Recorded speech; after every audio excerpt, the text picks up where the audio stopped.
ಸೋಮೇಶ್ವರ ಗ್ರಾಮ ಪಂಚಾಯತ್ ವ್ಯಾಪ್ತಿದ ಉಚ್ಚಿಲ ಬಟ್ಟಪಾಡಿ ಅಳಿವೆ ಪರಿಸರಡು ಪೊಯ್ಯ ಮಣ್ಣು ದಿಂಚಿದು ತುದೆ ನೀರು ಪಿರ ಹಾಕ್ಯಾರ ಶುರುವಾತಂಡು.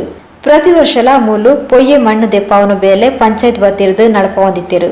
ಆಂಡ ಈ ವರ್ಷ ಇಂದು ಒವ್ವ ಕಾರಣರ್ದು ಬಾಕಿ ಆದಿತ್ತಂಡು. ಇದೇನು ಪ್ರತಿ ವರ್ಷದಲಕನೆ ದೆಪ್ಪವಡ್ ಪಂಡದು ಸ್ಥಳೀಯರು ಪಂಚಾಯತ್ಗೆ ಒತ್ತಾಯಲ ಮಲ್ತದಿತ್ತಿರು.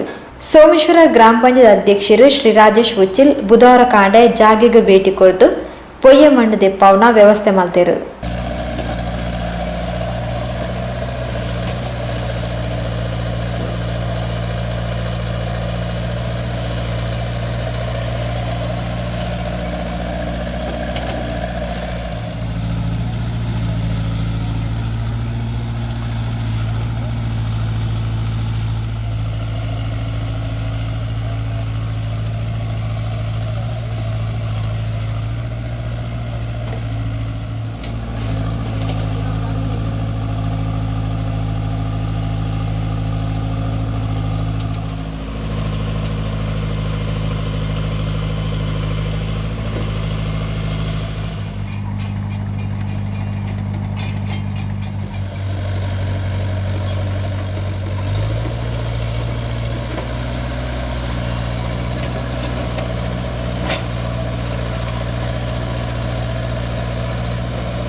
ಈ ಪೊರ್ತು ಪಾತೆರ್ನ ಶ್ರೀ ರಾಜೇಶ್ ಉಚ್ಚಿಲ್ ಪ್ರತಿ ವರ್ಷಲ ಮೂಲು ಪೊಯ್ಯ ಮಣ್ಣು ದೆಪ್ಪುನ ಬೇಲೆ ಪಂಚಾಯತ್ ವತಿರ್ದು ನಡಪೊಂದಿತ್ತ. ಆಂಡ ಕೆಲವೊಂಜಿ ತಾಂತ್ರಿಕ ಸಮಸ್ಯೆದಾತ್ರ ಬೇಲ ಮಲ್ಪೆರೆ ಆತಿಜಿ ಇತ್ತೆ ಪಿರ ಪೊಯ್ಯ ದೆಪ್ಪುನ ಬೇಲೆನು ಏರೆಗ್ಲ ತೊಂದರೆ ಆವಂದಿಲಕ ಮಲ್ಪ ಇಂದೆಕ್ ಮಾತೆರ್ಲ ಸಗಾಯ ಮಲ್ಪಡು ಪಂಡದಕ್ಕೆ ಏನೊಂಡಿರು.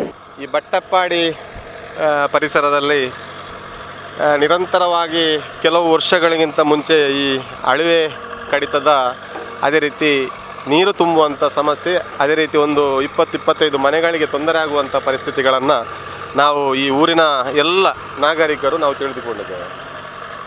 ವಿಶೇಷವಾಗಿ ಹೇಳಬೇಕಿದ್ರೆ ಈ ಸಂದರ್ಭದಲ್ಲಿ ಇದೊಂದು ಬೀಚ್ ಡೆವಲಪ್ಮೆಂಟ್ ಏರಿಯಾ ಆಗಬೇಕಿದ್ರೆ ನಮ್ಮ ಪ್ರಕಾಶ್ ಶೆಟ್ಟರವರಿಗೆ ಅದರ ಜವಾಬ್ದಾರಿಯನ್ನು ಕೊಟ್ಟಿದ್ದಾರೆ. ಈ ಒಂದು ಅಳಿವೆ ಕಡಿತದ ಬಗ್ಗೆ ಹೆಚ್ಚಿನ ಅರಿವು ಕೂಡ ಅವರಿಗೆ ಇಲ್ಲ ಅಂತೇಳಿ ನನ್ನ ಅನಿಸಿಕೆ. ಈಗ ಅವರು ಪ್ರಥಮವಾಗಿ ಈ ಅಳಿವೆ ಕಡಿತವನ್ನು ನೋಡ್ತಾ ಇದ್ದಾರೆ.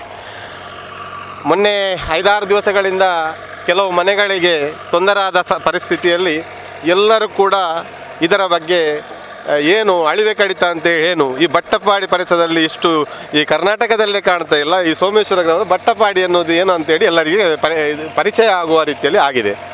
ತಹಶೀಲ್ದಾರ್ ಕೂಡ ಬಂದಿದ್ದಾರೆ, RI ಕೂಡ ಬಂದಿದ್ದಾರೆ, VA ಅವರು ಬಂದಿದ್ದಾರೆ, ಪೊಲೀಸ್ ಇಲಾಖೆಯವರು ಬಂದಿದ್ದಾರೆ. ಎಲ್ಲರೂ ಕೂಡ ಇದನ್ನು ಮನವರಿಕೆ ಮಾಡಿಕೊಂಡು ಜನರಿಗೆ ತೊಂದರೆ ಆಗಬಾರ್ದು, ಆ ತೊಂದರೆ ಆಗದ ನಿಟ್ಟಿನಲ್ಲಿ ಇದನ್ನು ಮಾಡಬೇಕು ಅನ್ನೋ ನಿಟ್ಟಿನಲ್ಲಿ ನಾವೆಲ್ಲ ಕೂತ್ಕೊಂಡು ಮಾತಾಡಿದ್ದೇವೆ. ನಿರಂತರವಾಗಿ ಕಳೆದ ಕೆಲವು ವರ್ಷಗಳಿಂದ ಗ್ರಾಮ ಪಂಚಾಯತ್ ಸೋಮೇಶ್ವರ ಗ್ರಾಮ ಪಂಚಾಯತ್ ಇದನ್ನು ಸರಿಪಡಿಸ್ತಾ ಇತ್ತು. ಈ ಹಿಂದೆ ಒಂದು 6-7 ತಿಂಗಳಿಗಿಂತ ಒಳಗಡೆ ನಮಗೆ ಈ ಬಟ್ಟಪಾಡಿ ಪರಿಸರದಲ್ಲಿ ಅಳಿವೆ ಕಡಿತದ ಬಗ್ಗೆ ಏನೂ ಮಾಹಿತಿಗಳು ಬರ್ತಾ ಇಲ್ಲ, ಅದರಷ್ಟಕ್ಕೆ ಹೋಗ್ತಾ ಇದೆ ಅನ್ನೋದು ನಮ್ಮ ಅನಿಸಿಕೆ. ಆದರೂ ಕೂಡ ಇಂಥ ಸಮಸ್ಯೆಗಳು 8 ತಿಂಗಳ ನಂತರ ಬಂದಿದೆ. ಅದಕ್ಕೋಸ್ಕರ ಇವತ್ತು ನಾವು ಗ್ರಾಮ ಪಂಚಾಯತ್ನ ವತಿಯಿಂದ ಇದನ್ನು ಮಾಡಬೇಕಿದ್ರೆ ಪ್ರಕಾಶ್ ಶೆಟ್ಟರ್ ಅವ್ರ ಹತ್ರ ಕೂಡ ನಾವು ಮಾತಾಡಿದ್ದೇವೆ. ಇದರ ಪರಿಸ್ಥಿತಿ ಎಲ್ಲಿಯ ತನಕ ಮುಟ್ಟಬಹುದು ಎನ್ನುವ ಮಾತನ್ನು ಕೂಡ ಅವರಿಗೆ ತಿಳಿಸಿದ್ದೇವೆ. ನಾವು ಎಲ್ಲರಲ್ಲಿ ಕೂಡ ವಿನಂತಿಯನ್ನು ಮಾಡೋದು, ಈ ಬರುವ ಸಂದರ್ಭದಲ್ಲಿ ಈ ಊರಿನ ನಾಗರಿಕರಿಗೆ ಮಾತ್ರ ಈ ಸಮಸ್ಯೆ ಗಮನಕ್ಕೆ ಇರುವಂಥದ್ದು.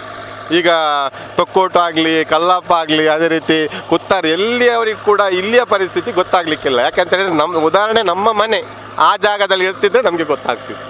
ನಾವು ಇದೇ ಊರಿನವರಾದ ಕಾರಣ ನಮಗೆ ಇದೆಲ್ಲ ಆ ಜನರ ಆ ಬೇಸರದ ವಿಷಯಗಳು ನಮ್ಮ ಕಣ್ಣೆದುರು ಬಂದಿದೆ. ಇನ್ನು ಮುಂದಕ್ಕೆ ಇದನ್ನು ಈ ರೀತಿಯ ವಿಷಯಗಳು ಆಗಬಾರ್ದು, ಇದನ್ನು ಯಾವ ರೀತಿಯಲ್ಲಿ ಆಗಬೇಕಂತೇಳಿ DC ಅವರಿಗೆ ಕೂಡ ನಾವು ಕೆಲವು ವರ್ಷಗಳಿಂದ ನಾವು ಮನವರಿಕೆ ಮಾಡಿದ್ದೇವೆ. ಗ್ರಾಮ ಪಂಚಾಯತ್ನಿಂದ ಕಳೆದ ವರ್ಷಕ್ಕಿಂತ ಮುಂಚಿತವಾಗಿ ವರ್ಷಕ್ಕೆ 40,000 to 50,000 ತನಕ ಖರ್ಚಾಗ್ತಾಯಿತ್ತು.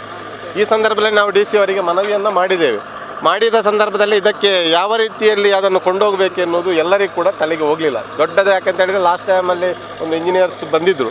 ಆ ಟೈಮಲ್ಲಿ ಇದಕ್ಕೊಂದು ದೊಡ್ಡ ಯೋಜನೆಯನ್ನು ಮಾಡಬೇಕೆಂದು ಆಲೋಚನೆಯಲ್ಲಿ ಇದ್ದರು. ಆದರೂ ಕೂಡ ಈ ಕಡಲು ಕೊರೆತ ಇದರವೆಲ್ಲ ಹಿಂದೆ ಸಮಸ್ಯೆ ಬರುವಾಗ ಇದನ್ನು ಸರಿಪಡಿಸುವ ನಿಟ್ಟಿನಲ್ಲಿ ಸ್ವಲ್ಪ ವಿಳಂಬವಾಗಿದೆ. ಇದರ ಬಗ್ಗೆ ಸಚಿವರಿಗೂ ಕೂಡ ಮನವರಿಕೆಯನ್ನು ಮಾಡಿದ್ದೇವೆ, ಸಂಸದರಿಗೂ ಕೂಡ ಮಾಡಿದ್ದೇವೆ, ಜಿಲ್ಲಾ ಪಂಚಾಯತ್, ತಾಲೂಕು ಪಂಚಾಯತ್ ಕೂಡ ಮನವರಿಕೆಯನ್ನು ಮಾಡಿದ್ದೇವೆ. ಮುಂದಿನ ದಿನಗಳಲ್ಲಿ ಇದು ಸರಿಯಾಗಬೇಕು. ಈ ನಿರಂತರವಾಗಿ ಅಳಿವೆ ಕಡಿತ ಎನ್ನುವುದು ಒಂದು ಮಾರಕ ಆಗಬಾರ್ದು, ಎಲ್ಲರಿಗೂ ಕೂಡ ಅದು ತೊಂದರೆ ಆಗದ ರೀತಿಯಲ್ಲಿ ಮಾಡಬೇಕೆನ್ನುವ ಮಾತನ್ನು ಹೇಳ್ತಾ, ಇದು ಎಲ್ಲರಿಗೂ ಒಳ್ಳೆಯದಾಗಲಿ. ಎಲ್ಲ ಇಲಾಖೆ, ಎಲ್ಲ ನಾಗರಿಕರು ಒಟ್ಟಿಗೆ ಸೇರಿಕೊಂಡು ಸಹಕರಿಸಿದಲ್ಲಿ ಸೋಮೇಶ್ವರ ಗ್ರಾಮ ಪಂಚಾಯತ್ ಇದಕ್ಕೆ ಒತ್ತು ಕೊಟ್ಟು ಕೆಲಸವನ್ನು ಮಾಡ್ತಾಯಿದೆ.